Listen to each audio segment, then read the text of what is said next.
Hi everybody, and welcome back to another video. In today's video, I'm going to talk about some pros and cons of getting married later in life. If you are new here, I got married at the age of 35, which was last year. And I've been married for 7 or 8 months now. And if you're in the Christian community, you know that getting married at 35 is like, you're an old maid, you're just soured milk or whatever. I don't care. Anyway, there are lots of pros and cons, in my opinion, to getting married later in life. And if I had to do it all over again, I would say I would still wait, but I would probably do it closer to around 30 and not like in my early 20s at all. Actually, my mom told me when I was younger, she's like, don't get married until after you're 25, just because your prefrontal cortex is more developed and you have a really strong sense of self, a stronger sense of self at that point than you do when you're a little bit younger. So that was actually something that she had told me, which is, I think I would still stick to. I have no regrets about not getting married at 22 or 23. I think I was just too young and dumb, and I probably would have like ruined those relationships. So I want to talk about that, so that if you are someone who is getting married later in life by the standards of whatever, you can also just have some fun info. And I just want to talk about it because it's not entirely a bad thing to get married later in life. So I've got my notes down here. Okay, so the first pro that I want to talk about is the fact that you've lived a lot of life. So by the time I was 35, I had taught for 12 years. I had 3 teaching credentials and a master's degree. I lived in Korea and taught in Korea. I traveled around the world. I had done pretty much every job in education that I wanted. I had started and built a successful business. So the reason why I say that's a pro is because I felt like when I got married that I was fully ready to take on the role of wife and mother without feeling like I was missing out on something. And I've talked about this on my TikTok and stuff, how people are always like, oh, well, don't lose yourself. I'm like, let's say I graduated college at 21. I had 14 years to really just enjoy life. And not that you can't enjoy life as a wife and mother, but it's just different, right? So being able to sit back and be like, wow, I've done pretty much everything I've wanted to do. So I don't feel this weird sense of loss. And I think this is what happens when you're younger. If you get married younger, a lot of people will get married at let's say 23, 24, and they immediately go into wife and mother, and then their children leave and they're on this journey of self-discovery. And there's nothing wrong with that, but it's just a flipped, right? It's just a different paradigm. And so if those of us who got married later, we've accomplished those things. And so there is no worry about, oh, I haven't done what I wanted to do in life, or what am I going to do afterwards? It's like you almost just, you have already done what you wanted to do. So I really appreciated that about getting married later, because I didn't feel like I was going to lose myself in marriage. I didn't feel like I was going to, become, oh, I'm just someone's wife and mom. I didn't feel like that because I already have an identity established. First and foremost, as a daughter of the king, and secondly, as a business owner, as a coach, and so while wife and mother are great titles for me, I'm not worried about getting sucked into that role. And I know that a lot of women do, they literally do not know who they are. And this is an aside and a little bit of a rant, but it kind of annoys me when these conservative Christian women are like, wife and mother is the most important thing. But it's you're on here making videos every single day with people babysitting your children. Stop it. No, making your money is important to you right now. That's really what's important. And of course, everyone has to survive, and I'm not condemning that, but let's not get on this high horse and act like,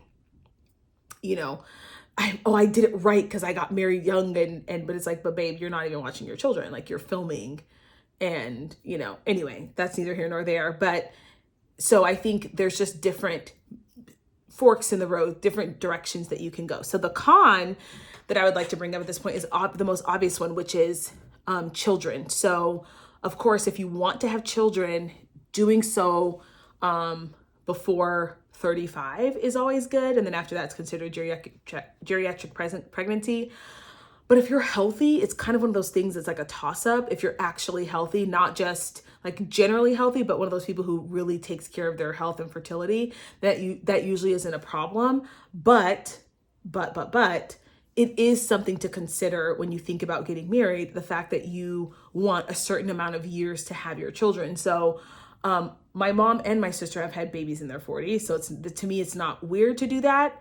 And the babies have been healthy and fine. Like my siblings, the smartest one is the youngest one, actually. They're all smart, but you know what I mean.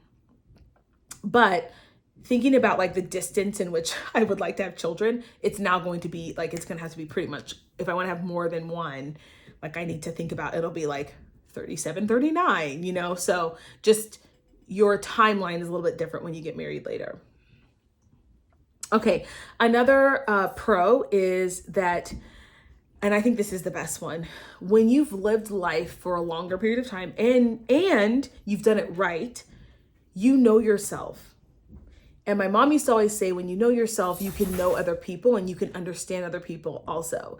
And I want to talk about this in two things. Like, of course, selecting the right partner is a little bit easier when you're older because you already know what you can tolerate and what you can't. But then further than that, once you get married, you're able, if you know yourself and you're honest with yourself, you can see why people would make decisions. Like, you're not just like, oh, you're an idiot, why would you do that? You can start to kind of rationalize, not for the sake of dismissing, but just understand someone else's perspective because you can see them in yourself. When you understand why you make decisions, then you can understand why other people make decisions, even if you don't agree with them.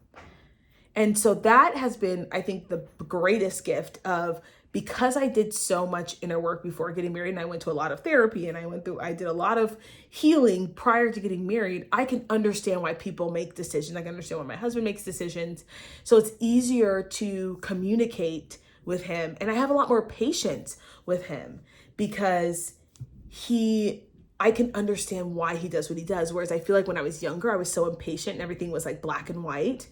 But as you get older, you realize that there are some things that are black and white, but a lot of things are in the gray. And just understanding someone's perspective is a little bit easier when you're older because you can see yourself in other people, which I think is a skill.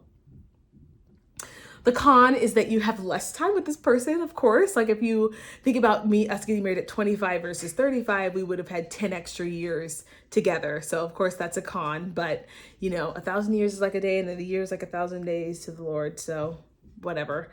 Better 50 years with the right one than 100 with the wrong one. Yeah.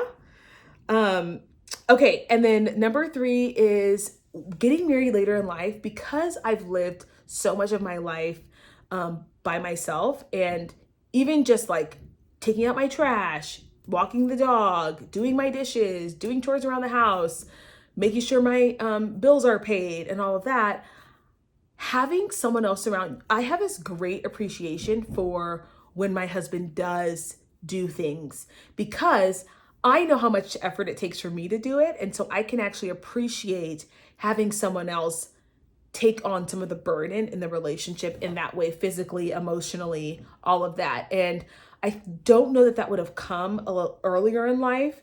Maybe if I was 30, yes. But I think because I spent such an extended period of time living alone or with roommates, I really understand like how difficult it is, not even difficult, but just how much effort it requires to support someone else.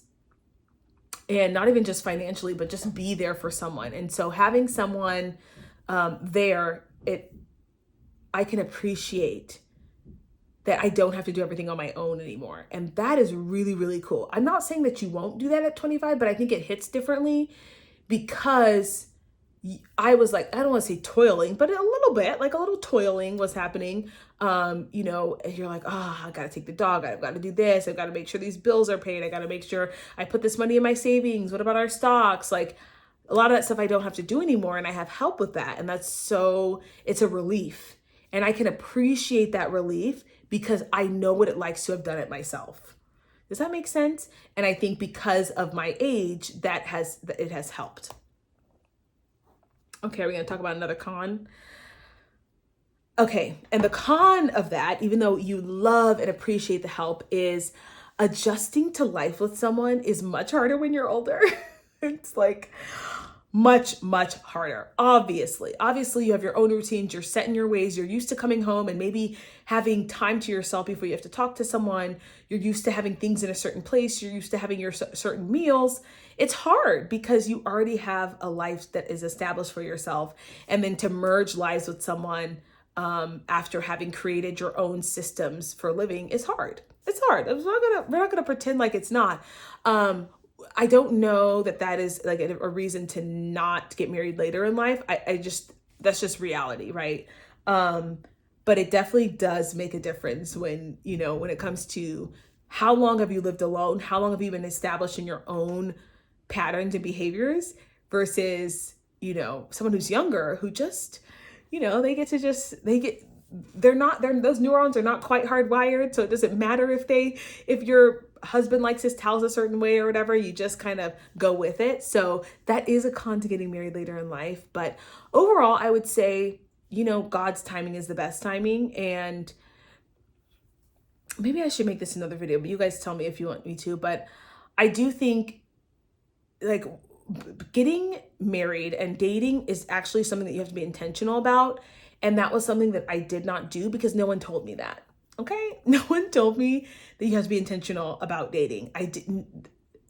When you grow up in church, like people don't really talk about how, like the practical.